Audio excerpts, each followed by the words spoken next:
Hello everyone, আজকে আমরা নিয়ে এসেছি সামনে ফ্রন্ট লেয়ার কাট কী করে কাটতে হয়। খুব সহজভাবে কিভাবে আমরা ফ্রন্ট লেয়ার কাট কাটবো।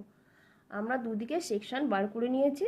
সেকশন বার করে আমরা চুলটাকে প্রথমেই ভিজিয়ে নিচ্ছি। এরপরে আমরা মিডিল পোর্শন থেকে সি বা ভি সেকশানে আমরা চুলটাকে নিয়ে নেব। নিয়ে আমরা লেন্থ কোথায় রাখতে হবে ক্লায়েন্টের কাছ থেকে আমরা জেনে নেব। জেনে নিয়ে আমরা সেখানে কাট করব। কাট করার পরে সেকশনটাকে আমরা দুদিকেই ভাগ করে দিয়েছি। ভাগ করে এবার আমরা যে গাইডলাইন্স পেয়ে গেছি সেই গাইডলাইন্স অনুযায়ী কিন্তু আমরা সামনে ফেদার লুক দিচ্ছি, একটা লেয়ারের মধ্যে ফেদার লুক। খুব ইজিভাবে দেখো আমাদের একটা লেয়ারের সাথে ফেদার লুক চলে এসেছে। এরপরে আমরা সেকেন্ড যেই দিকে রয়েছে ওই দিকটাও আমরা আবার সেমভাবে আমরা কাটিং করছি।